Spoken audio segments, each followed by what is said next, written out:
Matthieu au chapitre 5, nous lisons le verset 8.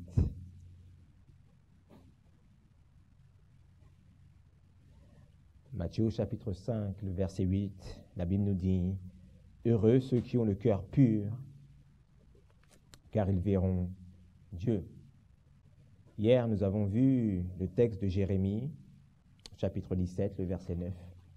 On va le prendre ensemble. Jérémie au chapitre 17, le verset 9 nous dit Jérémie 17, le verset 9. Jérémie 17, le verset 9 nous dit « Le cœur est trompeur par-dessus tout, et désespérément méchant, qui le connaîtra ?» Nous avons vu hier que ce qui sort du cœur de l'homme, ce sont des choses tortueuses, des choses malsaines, des choses qui ne sont pas en accord avec la parole de Dieu, n'est-ce pas?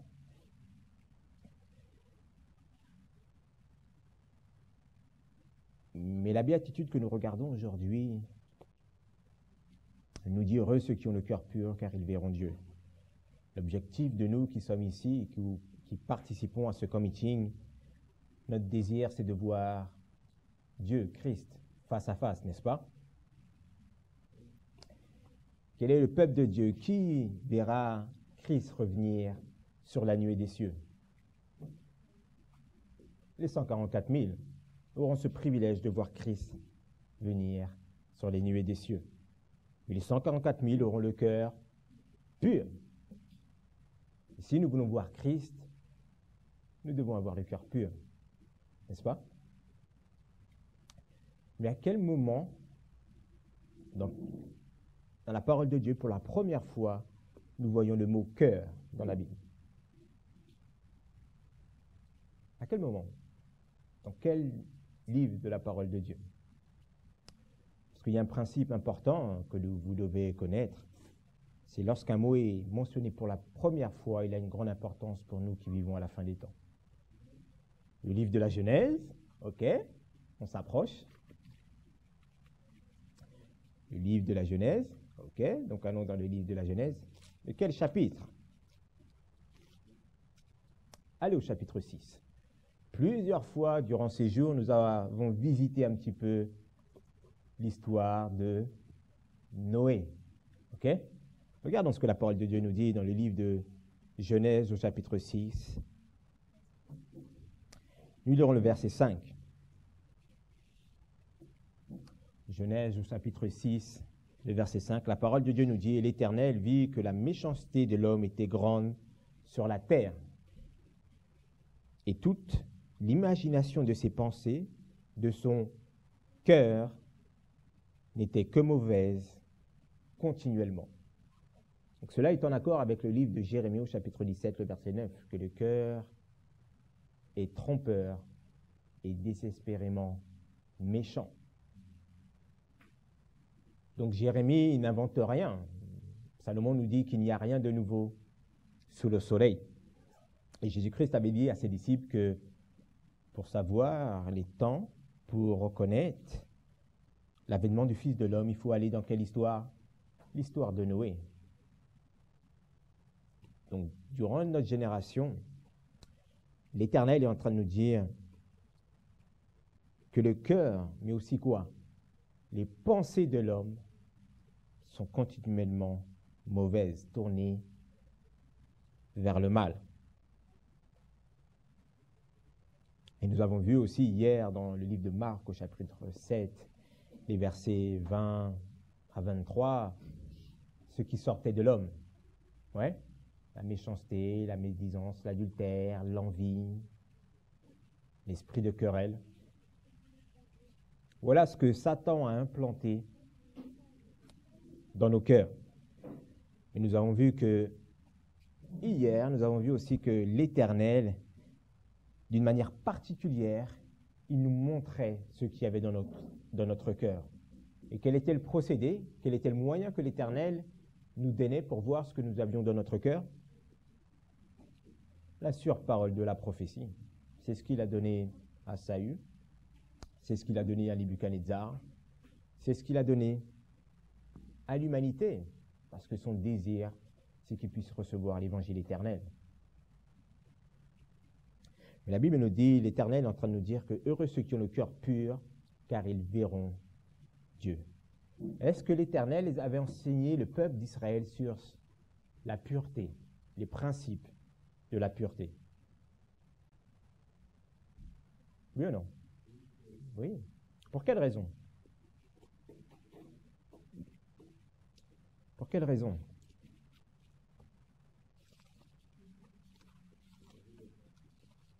Oui, pour nous donner un exemple. Allez avec moi dans le livre de 2 Chroniques. 2 Chroniques au chapitre 30. Pendant plus de 400 ans, le peuple d'Israël était où? En esclavage. En esclavage. Donc, quelle est la condition des esclaves en général? Les hommes prenaient plus soin d'une manière meilleure des animaux que ceux qui s'occupaient de leurs champs, de leur maison. Donc, ils étaient dans un coin vite fait au fond du terrain, dans une boîte en bois, dans une maison en bois, donc ils vivaient dans une condition mauvaise, n'est-ce pas? Et lorsqu'on lit le livre des Nombres, on parcourt le chapitre des livres des Nombres, Lévitique aussi, on voit que Dieu réinstaure les principes sanitaires au peuple d'Israël, n'est-ce pas? Oui? La manière dont il fallait se vêtir, la manière dont il fallait manger, se comporter avec des morts. Toutes ces choses, Dieu a réappris le peuple. Pour quelle raison il a fait cela, l'Éternel? Tout avait été oublié, ok? Mais quel était l'objectif de Dieu? Où marchait Israël? Vers la Canaan. Il est en train de les purifier. Ouais. Est-ce que c'est le même procédé que l'Éternel nous donne aujourd'hui, à travers la réforme sanitaire, vestimentaire? C'est un moyen de nous purifier. Et c'est ce que dit la sœur White. Bien souvent, lorsque nous parlons de la réforme alimentaire, bien souvent on se contente seulement sur l'aliment lui-même aussi. Et lorsqu'on parcourt le livre de conseils pour la nutrition et les aliments, la sœur White connecte systématiquement l'aliment avec la tenue vestimentaire. Ouais. Je ne sais pas si vous avez déjà fait attention à cela. Parce que la manière dont nous allons nous vêtir, soit nous serons en bonne ou en mauvaise santé. Les deux sont toujours connectés. Ouais. Mais Dieu aussi avait donné un principe à Israël lorsqu'il fallait rentrer où? Dans la Canaan, mais aussi dans le sanctuaire. Oui. 2 Chroniques au chapitre 30. Nous lirons les versets 15, à partir du verset 15. Lorsque la Pâque est célébrée par Ézéchias. 2 Chroniques au chapitre 30, nous lirons à partir du verset 15. Puis on immola la Pâque au 14e jour du second mois, car les sacrificateurs et les Lévites avaient eu honte et s'étaient sanctifiés, et ils offrirent des holocaustes dans la maison de l'Éternel. Ils se tinrent à leur place, suivant leurs règles, d'après la loi de Moïse, homme de Dieu. Et les sacrificateurs répandaient le sang qu'ils recevaient de la main des Lévites. Car il y avait une grande partie dans l'assemblée qui ne s'était pas quoi? Sanctifiée, purifiée, et les Lévites eurent la charge d'immoler les victimes de la Pâque pour tous ceux qui n'étaient pas purs, afin de les consacrer à l'Éternel. Verset 18. Car une grande partie du peuple, beaucoup de ceux d'Éphraïm, de Manassé, d'Isaacar, de Zabulon, ne s'étaient pas purifiés et mangèrent la Pâque, sans quoi se conformer à ce qui était écrit. Mais Ézéchias pria pour eux en disant que l'Éternel, qui est bon, fasse l'expiation. Verset 19. Pour quiconque a disposé son cœur à quoi? À rechercher Dieu. l'Éternel, le Dieu de ses pères, bien que ce ne soit pas selon la purification du sanctuaire. Et l'Éternel exauça Ézéchias et il pardonna au peuple. Donc il y avait un rituel, quelque chose que l'Éternel avait ordonné au peuple d'Israël lorsqu'il devait rentrer où? Dans le sanctuaire. Est-ce que nous, lorsque nous allons à l'église, nous devons être purifiés, sanctifiés, avoir une tenue adéquate selon l'ordonnance que l'Éternel avait donnée au peuple et nous donne encore aujourd'hui? Est-ce que les sacrificateurs avaient une tenue particulière pour rentrer dans le sanctuaire? Oui. C'est la même chose que l'Éternel nous donne aujourd'hui. Donc, d'une manière pratique au quotidien, dans la vie de tous les jours, mais aussi lorsqu'on allait à la rencontre de l'Éternel dans le temple. Donc, l'Éternel avait donné une vision claire de ce que représente la pureté et ce que l'Éternel attend de son peuple à ce sujet, n'est-ce pas? Au temps de Christ, lorsque l'Éternel, Christ lui-même est venu, le peuple d'Israël a été à l'extrême de ces choses. Ouais. Le peuple, les responsables du peuple de Dieu ont été à l'extrême. C'est pour cela qu'il y avait lorsqu'on regarde, il y avait plus de 6000 lois qu'ils ont rajoutées de la loi de Moïse. Donc ils ont rajouté quoi? Des commandements d'hommes. Ouais. Mais l'Éternel avait déjà lui-même posé les principes. Quel était le symbole du péché pour le peuple d'Israël? Le levain. Ouais. Le levain, lorsqu'il fallait faire la Pâque, lorsqu'il fallait préparer le pain, qu'est-ce qu'on devait faire? On ne devait pas mettre du levain. Tout le levain qui était dans les foyers, dans les maisons, il fallait l'enlever. Le levain a une connotation et systématiquement connecté au péché. Rappelez-vous, dans le livre de Marc, l'Éternel avait dit à ses disciples, « Méfiez-vous du levain des pharisiens. » Mais aussi, il a dit, « Méfiez-vous du levain d'Hérode. » Il parlait de leur doctrine, de leur enseignement. L'objectif de Dieu, lorsqu'il nous dit « Heureux ceux qui ont le cœur pur », c'est pour le voir face à face. Qui a vu Dieu face à face? Qui a discuté avec Dieu? Moïse. Ouais, Moïse. Allez avec moi dans le livre d'Exode au chapitre 20. Exode au chapitre 20. De quoi nous parle le livre d'Exode au chapitre 20? Des 10 commandements. Des 10 commandements.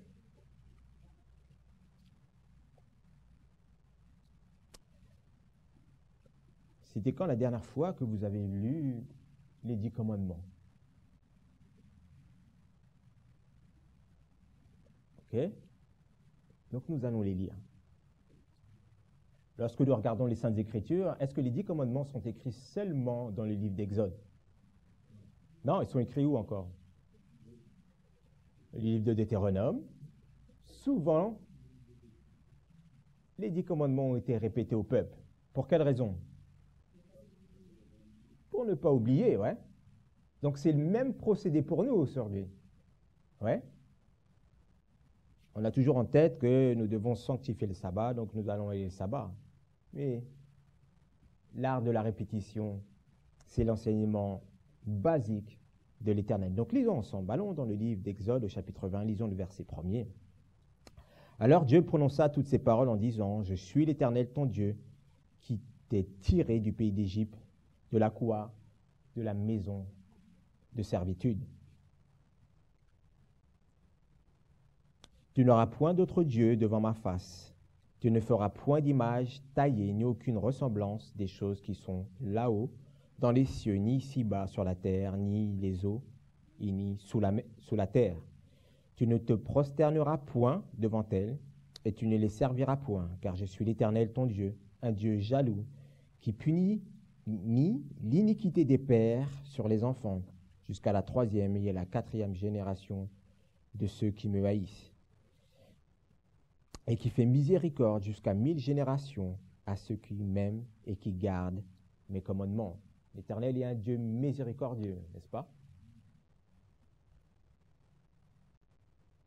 Et il fait miséricorde sur ceux qui gardent ses commandements. Heureux les miséricordieux, car ils obtiendront miséricorde. Nous avons vu cela hier. Le verset 7 nous dit « Tu ne prendras point le nom de l'Éternel, ton Dieu, en vain, car l'Éternel ne tiendra point pour innocent celui qui aura pris son nom en vain. Souviens-toi du jour du repos pour le sanctifier. Tu travailleras 6 jours et tu feras toute ton œuvre. Mais le 7e jour est le repos de l'Éternel, ton Dieu. Tu ne feras aucune œuvre en ce jour-là, ni toi, ni ton fils, ni ta fille, ni ton serviteur, ni ta servante, ni ton bétail, ni l'étranger qui est dans tes portes.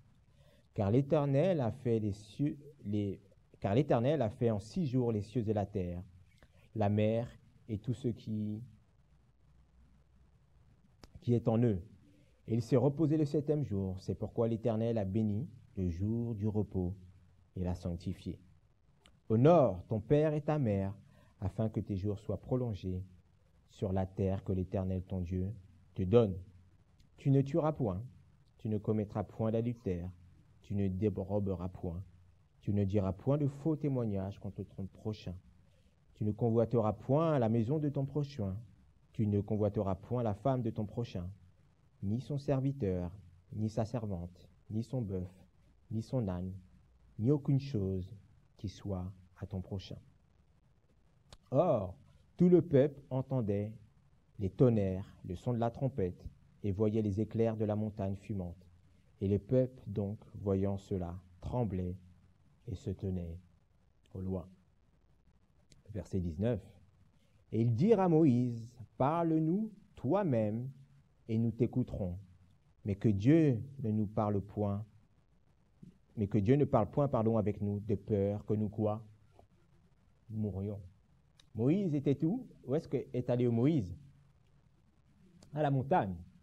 L'Éternel lui a donné quoi? Les instructions, la loi morale. Le peuple d'Israël a entendu la voix, le peuple d'Israël a entendu les tonnerres, les trompettes, ils voyaient les éclairs. Et lorsque Moïse est redescendu vers eux, qu'est-ce qu'ils ont dit à Moïse? Parle-nous toi-même, ne nous parle pas. Parce que nous ne voulons pas quoi? Mourir. Comment savaient-ils qu'ils allaient mourir? Pourquoi ils disent ce mot-là?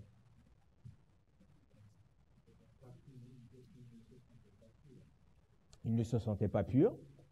Ok. Mais lorsque Moïse était sur la montagne, qu'a vu Moïse? Il a vu la bonté de l'Éternel, ouais. Il a vu la gloire de Dieu. Ouais. Il a vu la gloire de Dieu. Et lorsque Moïse est redescendu, la face de Moïse représentait quoi? La gloire de Dieu. Donc lorsqu'ils ont vu Moïse,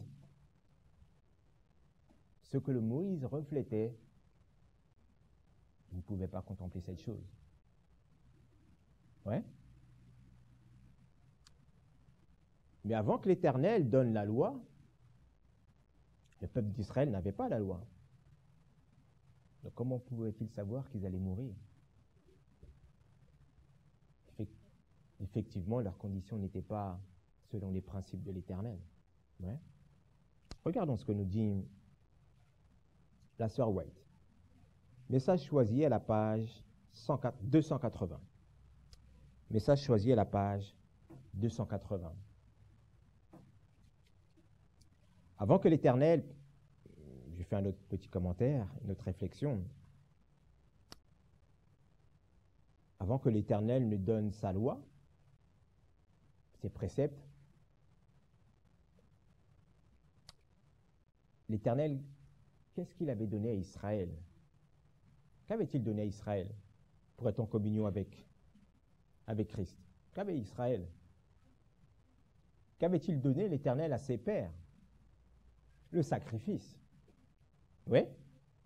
le sacrifice. À travers le sacrifice, il devait voir la gloire de Dieu. À travers le sacrifice, cela représentait quoi? Le pardon des péchés, n'est-ce pas? Et lorsqu'à la lumière de ce que Moïse est en train de refléter, cela ne pouvait le contempler. Regardons ce que nous dit l'Esprit de prophétie dans Message choisi Message choisi 1, à la page 280. Écoutons.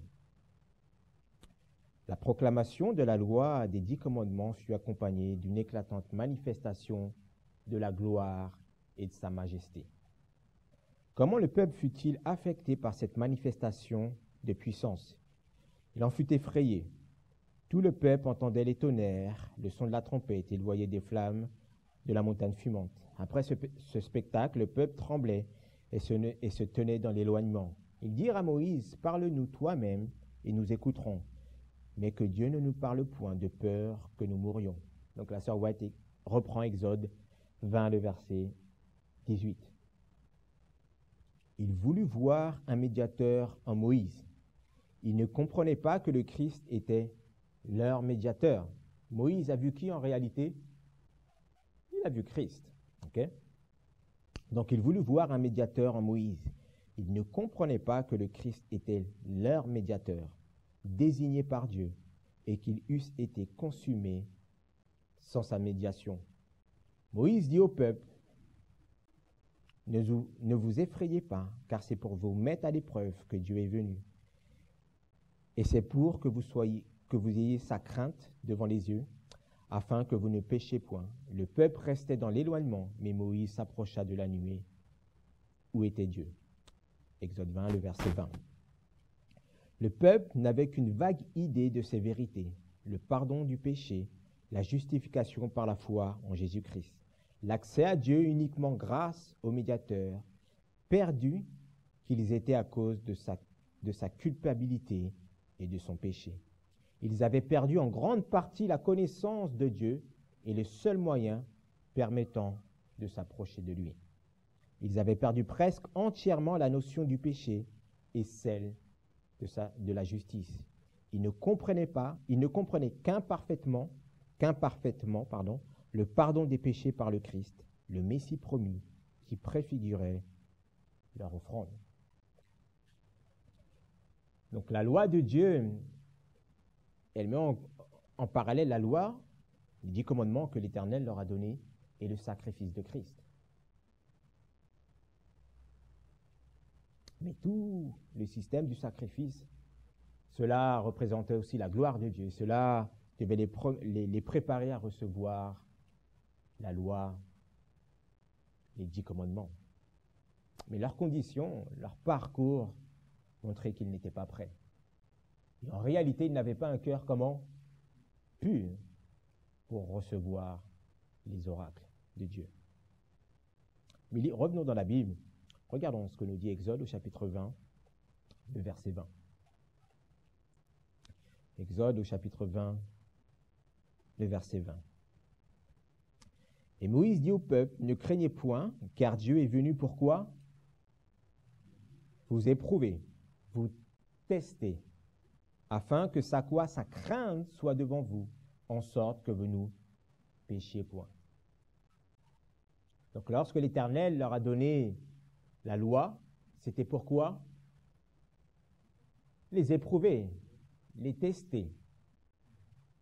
Qui avait été testé avant eux? Adam et Ève. Adam et Ève. Adam et Ève avaient-ils reçu la loi? Oui. Quelle était cette loi?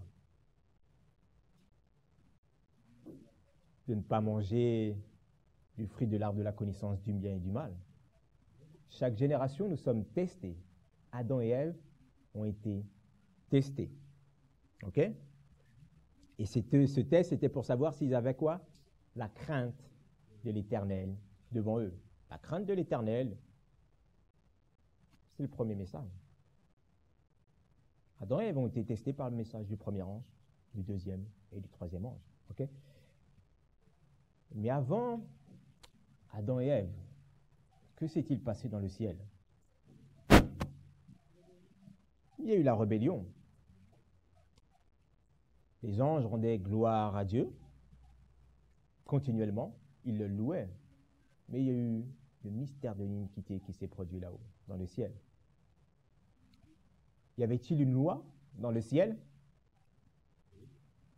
Mais quelle était cette loi?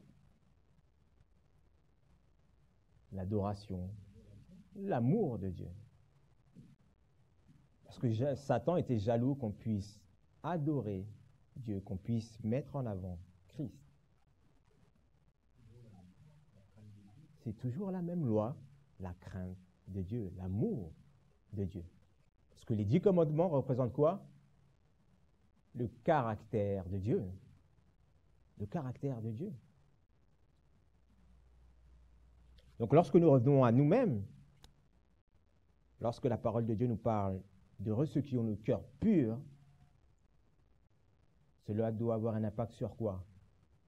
Sur notre caractère, afin de voir Christ face à face.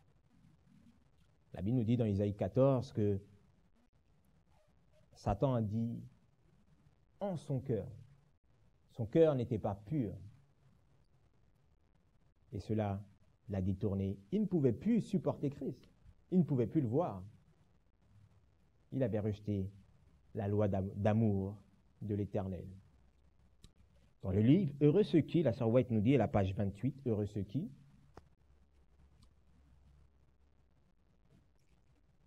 Les paroles de Jésus, « Heureux ceux qui ont le cœur pur », ont une signification plus profonde encore. Il ne s'agit pas simplement d'être pur dans le sens où le monde comprend le mot « pur ». Comment comprenons-nous le mot « pur » ?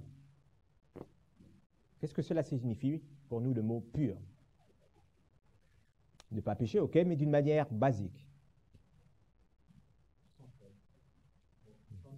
Ok, ne le regardons pas forcément d'une manière spirituelle, pure, propre, ok, sans tache, blanc, immaculé,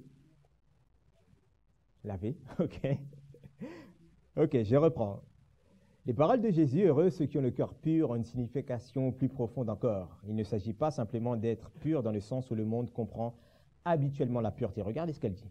C'est-à-dire contraire à quoi? À la sensualité et à la luxure. De l'or, comment? De l'or pur. Ouais. La luxure. Donc contraire à la sensualité. Elle dit, mais de cette pureté qui implique la loyauté dans les mobiles les plus secrets de l'âme. L'humilité, là elle nous donne les principes bibliques, ok?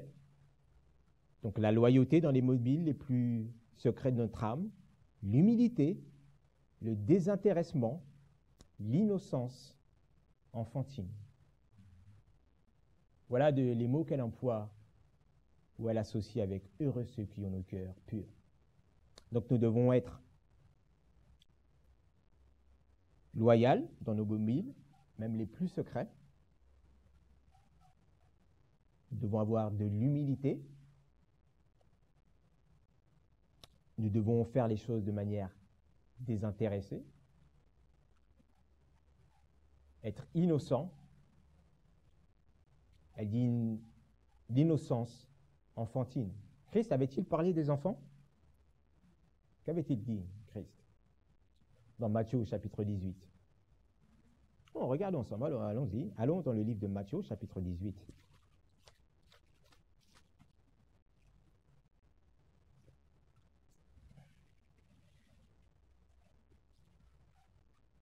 Matthieu, chapitre 18, verset 4. Matthieu, chapitre 18, le verset 4, la parole de Dieu nous dit « C'est pourquoi quiconque s'abaissera comme cet enfant. » L'enfant, il est comment? Il est humble, il s'abaisse. Ok? Celui-là est le plus grand dans le royaume des cieux. Le verset 4. Matthieu, chapitre 18, le verset 4. C'est pourquoi quiconque s'abaissera comme cet enfant, celui-là est le plus grand de le royaume des cieux. Et quiconque reçoit un tel enfant en mon nom ne reçoit. Les disciples avaient une mauvaise compréhension du ministère de Christ. Ils pensaient que lorsque tous les enfants s'assemblaient autour de Jésus, la sœur White nous dit que les mères s'empressaient afin de voir Christ, afin que Christ puisse bénir les enfants. Et les enfants sont très intéressants parce qu'ils aiment nous poser des questions. Des fois, ils sont peut-être un peu turbulents, mais ils aiment nous poser des questions. Et depuis qu'on est ici, ils nous posent des fois des questions aussi.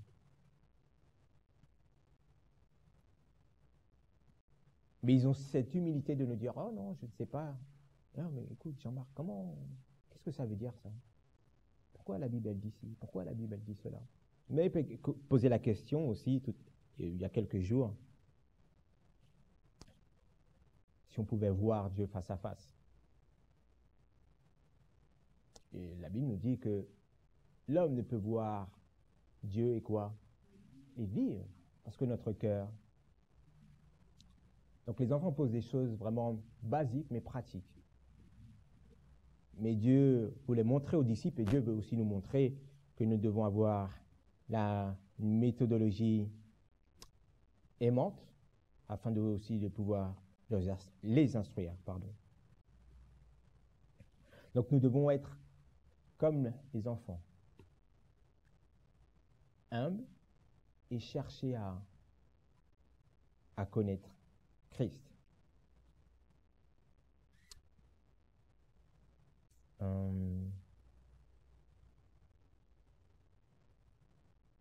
Allons dans le livre de 2 Corinthiens.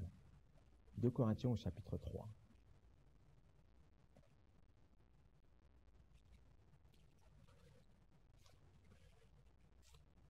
Donc lorsque le peuple d'Israël a dit à Moïse, ne nous parle pas, parle de nous-mêmes, mais que l'Éternel, que Dieu ne nous parle pas. Qu'est-ce qu'ils ont réellement dit à Moïse? Qu'est-ce qu'ils ont demandé à Moïse de faire? Regardons ce que nous dit la parole de Dieu dans le livre de 2 Corinthiens au chapitre 3.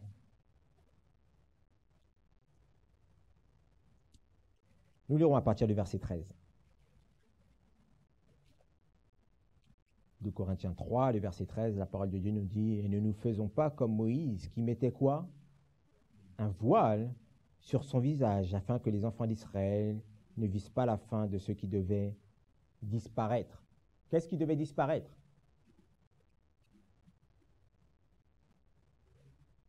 Oh, qu'est-ce qui devait disparaître?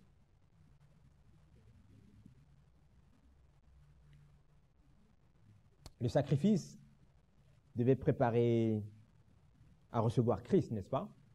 Oui, le pardon des péchés. Mais à quel moment les pardons des péchés, les sacrifices ont été terminés? À la mort du Christ, à la croix, ouais. À sa mort, tout le système des sacrifices dans le sanctuaire devait disparaître. Le peuple devait recevoir Christ. Est-ce que le peuple a reçu Christ? Non. Et pour quelle raison? Regardons ce que la Bible nous dit. Le verset 14. Mais leurs esprits ont été quand? Endurcis jusqu'à présent. Qui avait endurci son cœur? Pharaon. On va prendre des textes dans la parole de Dieu, on montrera que l'Éternel, Dieu a endurci. Mais en réalité, est-ce que l'Éternel a fait toutes ces choses aussi pour sauver Pharaon? Oui. Est-ce qu'il sa gloire qui a été manifestée, c'était pour sauver Pharaon? Hein? Mais il a endurci son cœur en rejetant les messages d'avertissement, en rejetant le message de miséricorde.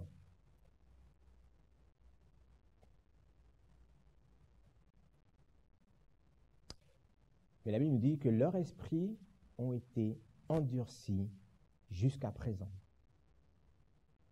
Ils n'ont pas reçu Christ. Et encore aujourd'hui, en 2015, est-ce que les Juifs acceptent Christ? Non. Mais non. OK. Mais en réalité, lorsque L'apôtre Paul dit, mais leurs esprits ont été endurcis jusqu'à présent. Lorsque nous le lisons, en réalité, pour qui parle l'apôtre Paul? L'Israël spirituel, pour nous. Pour nous. Continuons à lire le verset. Mais leurs esprits ont été endurcis jusqu'à présent, car encore aujourd'hui, ce même voile demeure sur la lecture de l'Ancien Testament, sans être levé, parce qu'il n'est ôté que par qui? Par Christ. Nous avons encore une vision erronée de Christ dans l'Ancien Testament. Lorsqu'on va parler de Jésus-Christ, en général, on va prendre quel livre? Matthieu, Marc, Luc, Jean.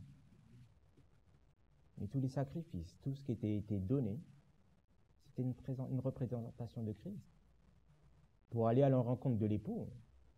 Et lorsque Christ est venu, lorsque Jean-Baptiste a commencé à prêcher le message, lorsque les mages sont allés voir les responsables de l'Église de l'époque, personne n'était là pour accueillir le Sauveur, le Libérateur. Mais la Bible nous dit, l'apôtre Paul est en train de nous dire que jusqu'à présent, jusqu'à notre temps, pour nous, parce que les Juifs ont rejeté Christ, mais Dieu a donné à son Église sa parole, ses commandements. Et la base, un des fondements de l'Église adventiste, c'est le sanctuaire. C'est le sanctuaire.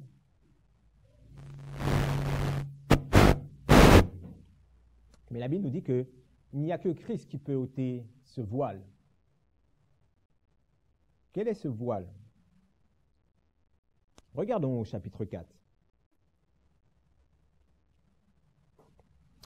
Au chapitre 4, 2 Corinthiens 4, le verset 3. 2 Corinthiens 4, le verset 3. Que si notre évangile est voilé, il est voilé pour ceux qui périssent. Pour les incrédules dont le Dieu de ce siècle a aveuglé quoi? Leur esprit. Donc lorsque nous avons un voile devant nous, nous sommes comment? Aveugles. Qui est aveugle à la fin des temps? Laodicée, c'est nous, l'Église adventiste du 7e jour, afin que ne soient pas éclairés par la lumière de du glorieux évangile de Christ, qui est à l'image de Dieu. Car nous ne prêchons pas à nous-mêmes, mais nous prêchons Jésus-Christ, le Seigneur, et pour nous, nous sommes vos serviteurs à cause de Jésus. Satan a mis un voile devant Ève, n'est-ce pas? Ève vivait dans la gloire de Dieu. Elle avait une relation avec l'Éternel. Elle avait une bonne vision, elle le voyait face à face, n'est-ce pas? Satan, le serpent est venu et il a mis un voile. Il a mis le voile de quelle manière? Qu'est-ce qu'il a utilisé pour mettre ce voile? Il a utilisé la parole. Une mauvaise compréhension, le mensonge, place un voile devant nous. Il a dit, Dieu a-t-il quoi? Réellement dit. Le doute peut nous mettre dans de gros problèmes de la parole de Dieu. Elle avait la parole de Dieu, oui. Nous avons la parole de Dieu. Mais si nous doutons de l'inspiration, nous allons aller systématiquement dans la voie du serpent. Pourtant, Christ a dit, l'homme ne vivra pas de pain seulement, mais d'une partie de la parole de Dieu. Non, il a dit de toute la parole de Dieu. Aujourd'hui, dans l'Église, une partie de nos pasteurs, de théologiens, mettent en doute de l'inspiration de la parole de Dieu. Ils disent quoi? Une partie des Saintes Écritures, non, ils ne sont pas inspirés, les hommes ont écrit. de leur propre chef. Mais que nous dit la parole de Dieu? Toute écriture est inspirée de Dieu. Donc ce genre d'argument, ce genre de doctrine poussée aujourd'hui dans le monde, dans l'Église, c'est une doctrine de Satan.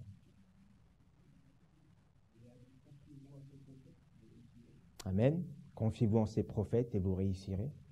Et croyons en l'Éternel, la loi et les témoignages. Revenons dans 2 Corinthiens au chapitre 3.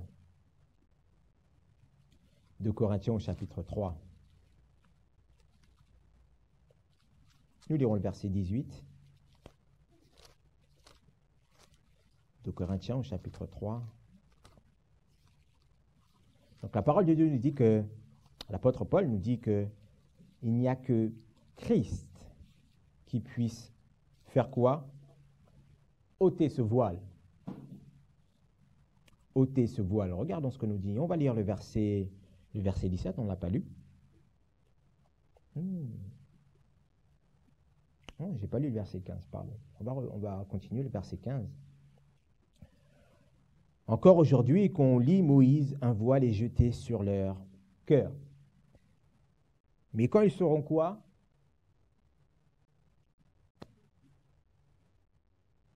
Convertis. Et quand ils seront convertis.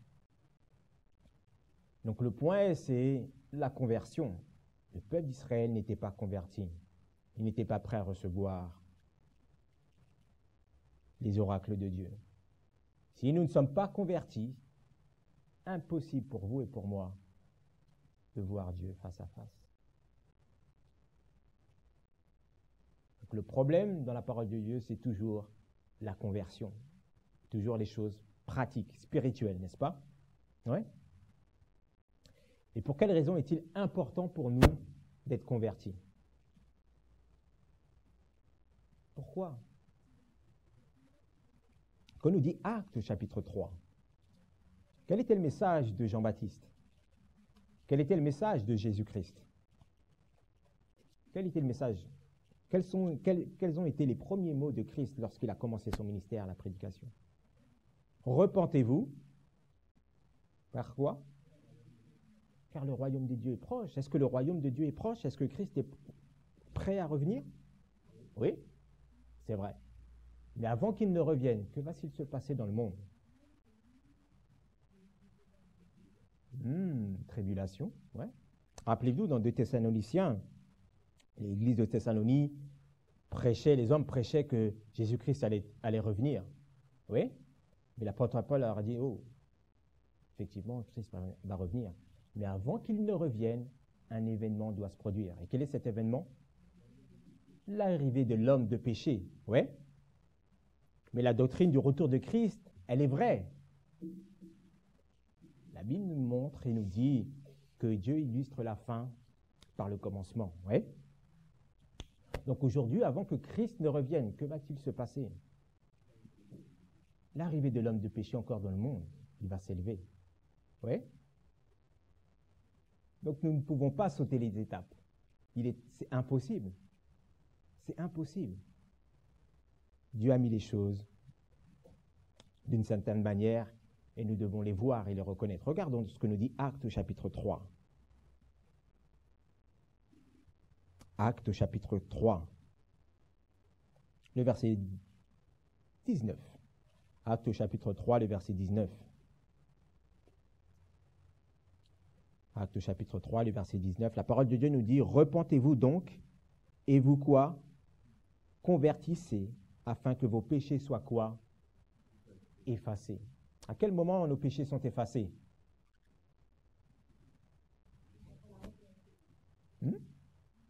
Est-ce que nous sommes dans cette période de temps? Oui. C'est quelque chose de basique pour nous, Église adventiste du 7e jour. Parce que Christ est rentré où dans le sanctuaire le 22 octobre 1844, dans le lieu très saint. Pour faire quoi? L'expiation de nos péchés. Donc il est temps pour nous de nous repentir et que nous soyons quoi? Convertis. Est-ce que nous voulons que nos péchés soient effacés? Oui. Mais nous devons nous repentir et être convertis. Ouais. Est-ce que nous voulons proclamer l'Évangile? Est-ce que nous voulons que nos voisins acceptent Jésus-Christ? Est-ce que, on emploie le terme, est-ce qu'on veut qu'ils se convertissent? Oui? Mais il y a un processus, la repentance et la conversion. Mais pour le prêcher, il faut que nous-mêmes, nous ayons cette expérience, n'est-ce pas? Mais la Bible nous montre systématiquement que le peuple de Dieu a un problème à ce sujet. Et c'est pour ça que l'Éternel nous reprend à chaque fois.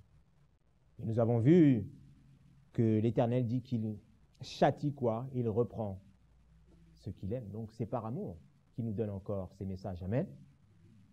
Regardons ce que nous dit le verset 20.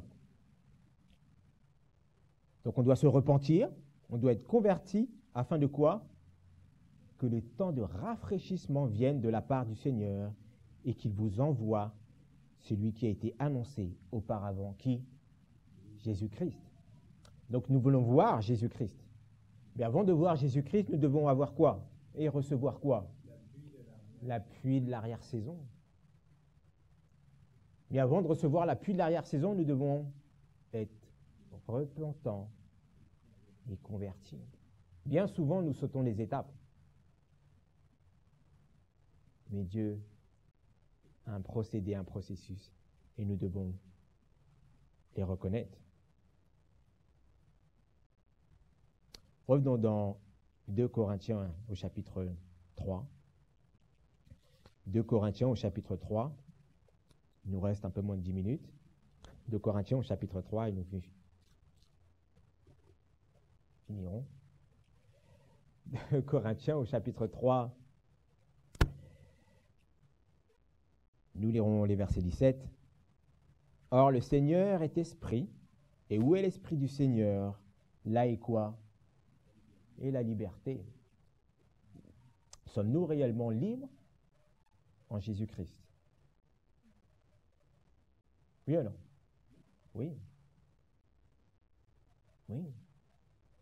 Mais aujourd'hui, dans notre Église, il y a un problème sur la liberté.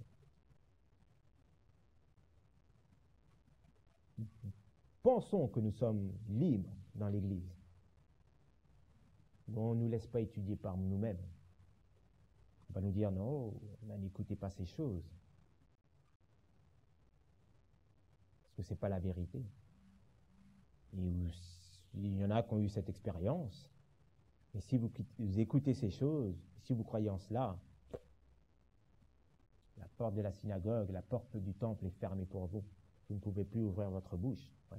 On a vu cela avec le frère Jimmy dans Jean au chapitre 9. Les parents qui avaient un enfant aveugle. Oui. Cela, ils sont en train de se produire aujourd'hui dans l'Église. Et pour vous qui allez croire au message de l'heure, au message de la vérité pour notre temps, je vous garantis que vous aurez des problèmes dans votre Église. Mais ce n'est pas nouveau pour vous. La parole de Dieu l'a dit. Amen. Mais l'Éternel nous encourage et nous invite à persévérer, à suivre l'Éternel. Et en lui, il y a la liberté. Amen. Lisons le verset 18. Ainsi, nous tous, qui le visage découvert, avant les autres versets, le visage était comment? Couvert. Mais là, la parole de Dieu nous dit ainsi, nous tous qui le visage découvert. Qui est-ce qui découvre notre visage? Christ. Ouais. Le verset 14 nous dit qu'il n'y a que Christ qui peut ôter ce voile. Donc si aujourd'hui nous avons ce voile, demandons à Christ de l'ôter pour nous. Allons au pied du Maître, afin que nous puissions être convertis. Regardons de quelle chose Christ nous parle. Ainsi, nous tous, qui le visage couvert, contemplant comme dans un miroir la gloire du Seigneur, nous sommes transformés à son image, de gloire en gloire, comme par l'Esprit du Seigneur. Donc, on contemple Christ dans quoi? Dans un miroir. Mais d'une manière pratique, lorsque vous vous regardez dans le miroir, vous voyez quoi? Ben, nous-mêmes. Nous ne voyons pas Christ. Ouais. Mais là, Christ est en train de parler d'une manière symbolique. Ouais.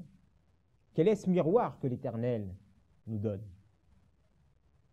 Regardons ce que nous dit Jacques. Jacques au chapitre 1er. Le livre de Jacques au chapitre 1er.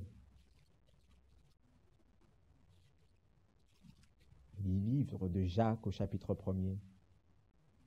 Comment contemplons Christ et quelle expérience, comment nous devons avoir cette expérience que lorsque nous regardons dans un miroir, nous voyons Christ. Jacques au chapitre 1er, le verset 22. Vous y êtes? Jacques au chapitre 1er, le verset 22, la parole de Dieu nous dit « Mettez en pratique la parole et ne vous bornez pas à écouter en vous trompant vous-même par de faux raisonnements.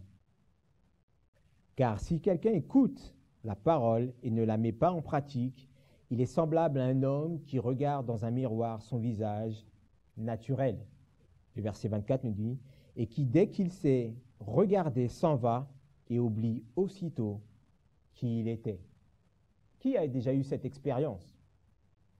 Que lorsqu'il se regarde dans un miroir, il se voit, et lorsqu'il a tourné la tête, aussitôt, il oublie son visage. Étrange, non? Regardons le verset 25. Mais celui qui aura plongé ses regards dans la quoi? La loi parfaite. Donc le miroir représente quoi? La loi de Dieu. Oui. Et la loi de Dieu représente quoi? Le caractère de Dieu. Donc lorsque l'apôtre Paul nous dit, lorsque nous contemplons dans un miroir, nous devons contempler quoi? La loi de Dieu, la parole de Dieu. Ouais. La parole de Dieu. Et verset 25 nous dit, mais celui qui aura plongé ses regards dans la loi parfaite, celle de la quoi? La liberté, et qui aura persévéré, n'étant pas un auditeur oublieux, mais pratiquant les œuvres de celle-là sera heureux dans ce qu'il aura fait. C'est pour ça que l'Éternel, Jacques nous dit que nous ne devons pas nous borner et écouter la parole de Dieu. Nous ne devons pas regarder dans le miroir et aussitôt qu'on a déposé le miroir, nous oublions. Mais regardons au miroir. Et lorsque nous regardons au miroir à la loi de Dieu, au caractère de Dieu, c'est de cette manière que le voile sera ôté.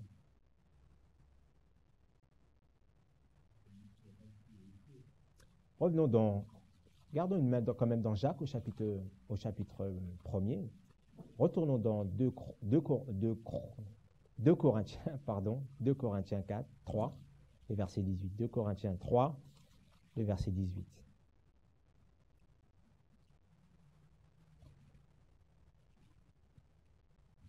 De Corinthiens 3, le verset 18, la parole de Dieu nous dit, mais nous qui, le visage découvert, nous contemplons dans un quoi? Dans un miroir. Mais le mot miroir, nous pouvons le remplacer par quoi? Dans la loi. Okay? La gloire du Seigneur, lorsque on a donné la loi à Moïse, il a vu quoi? La gloire du Seigneur. Nous sommes comment? Transformés à son image, de gloire en gloire, comme par l'Esprit du Seigneur. À travers les sacrifices, à travers ceux que Dieu avait institués dans le sanctuaire, le peuple d'Israël devait voir la gloire de Dieu. Mais ils n'étaient pas convertis, ils n'ont pas vu cette gloire. Lorsque la gloire est descendue à eux, à travers la face de Moïse. Et en regardant à la loi, en regardant dans ce miroir, nous sommes transformés par elle. Nous sommes transformés par ce que quoi? Nous contemplons. Ouais. Revenons dans Jacques, et nous apprêtons à à conclure. Jacques au chapitre 1er. Relisons le verset 5.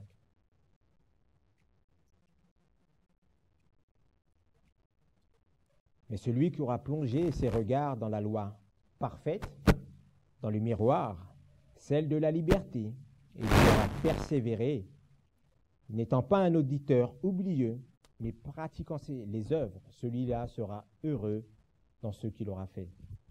Si quelqu'un d'entre vous pense être religieux et ne tienne point sa langue en bride, mais trompe son cœur, la religion d'un tel homme est vaine. La religion, elle est comment? Le verset 26, 27, Jacques 1er. Le verset 27 nous dit, la religion est pure. Oui, la fin du verset 26. Mais le verset 27 nous dit, la religion pure et sans tache devant Dieu notre Père, c'est de visiter les orphelins et les veuves dans leur tribulation et de se conserver pur de la souillure du monde. Il n'y a rien dans le monde qui représente le caractère de Dieu. La loi parfaite, le miroir, c'est ce que nous devons contempler. Donc la parole de Dieu nous dit, lorsque Christ nous dit, heureux ceux qui ont le cœur pur, car ils verront Dieu. La parole de Dieu nous invite à contempler le caractère de Christ, afin que nous puissions être enracinés, afin que nous puissions être transformés de gloire en gloire à son image. Amen. La Bible nous dit dans le livre d'Apocalypse que rien de quoi de souillé n'en rentrera dans le royaume des cieux. Rien d'impur. C'est pour cette raison que nous devons être repentants et convertis afin de nous préparer pour rentrer dans le royaume des cieux. Amen. Prions ensemble.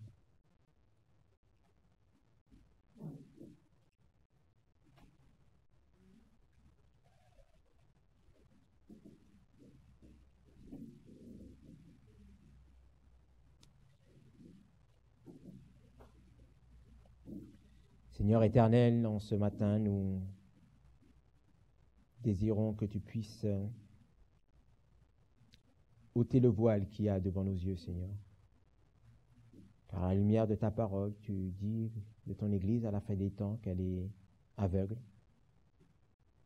Et nous ne désirons pas avoir encore cette expérience.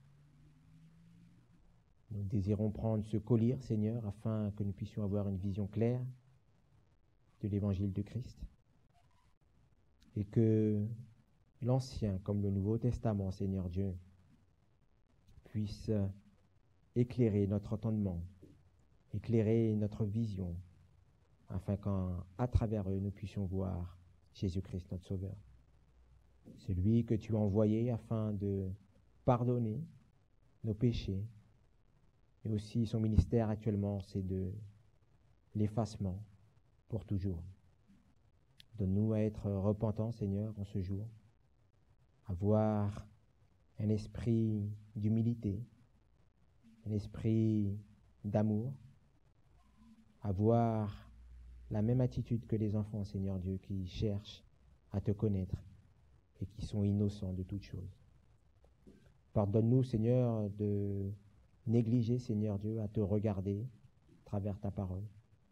Mais donne-nous cette envie à scruter tes saintes écritures, afin que nous puissions être enracinés en Jésus-Christ, la véritable racine. Reste avec nous durant le reste de cette journée.